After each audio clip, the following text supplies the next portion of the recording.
Welcome back to my channel. আমি শর্মি।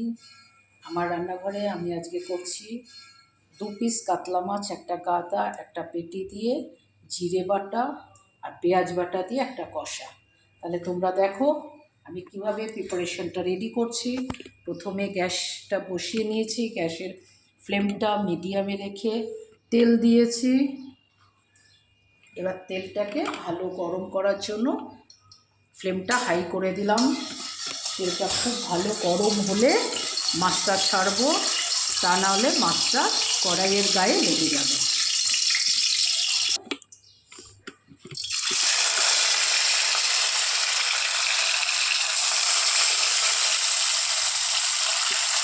দেখেছো তেলটা ভালো গরম হয়েছে বলে মাছটা এবার ভালো ভাজাটা হবে। হোক, শুধু মাছটা আমি খুব কড়া করে ভাজবো না, আমাদের ঘরে খুব কড়া একটা মাছ খায় না, হালকা করেই মাছটা আমি ভাজবো।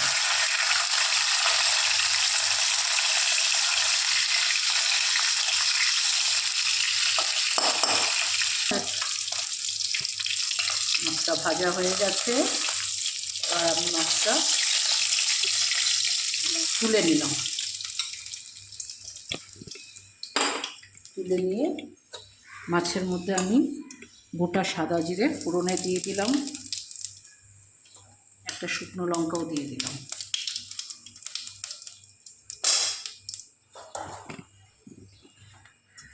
শুকনো লঙ্কাটা আর সাদা জিরেটা একটু লাল হবে, আমি এবার পেঁয়াজ বাটাটা দিয়ে দেবো। এখানে একটা পেঁয়াজ, 4 কোয়া রসুন, 1.5 ইঞ্চি আদা, একটা কাঁচা লঙ্কা বাটা রয়েছে।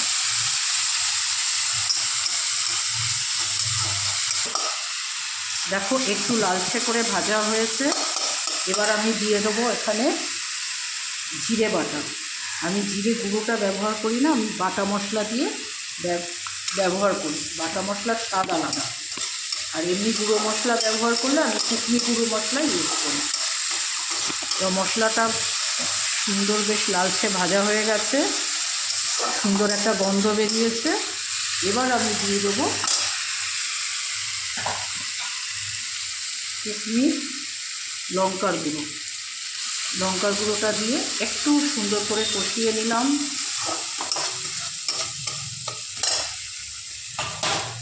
এবার দিয়ে দিচ্ছি কুকমির হলুদ গুঁড়ো,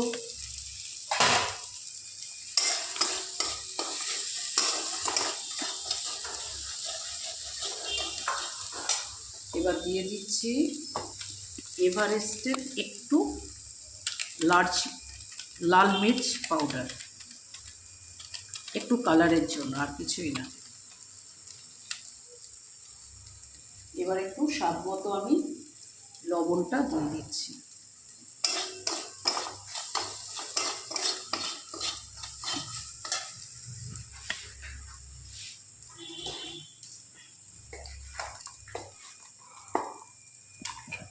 আর রান্নায় একটু মাছ রান্নায় অল্প একটু মিষ্টি দেয়, কেউ দেয় না। আমি জাস্ট একটু ব্যালেন্সের জন্য একটুখানি চিনি দিয়ে দিলাম। নুন চিনি একটা ব্যালেন্স করে, তো সেটার জন্য। এবার একটু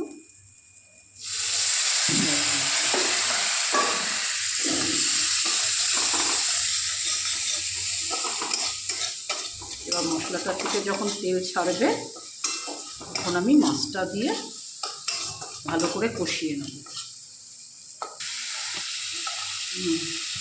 মাছটা দিলাম,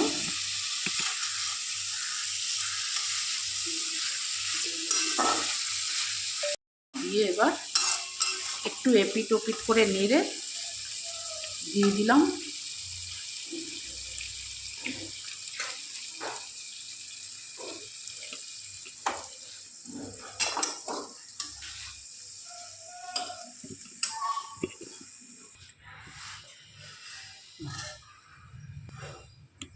গরম গরম ভাতের সাথে দুপুরে কীরকম লাগবে খেতে।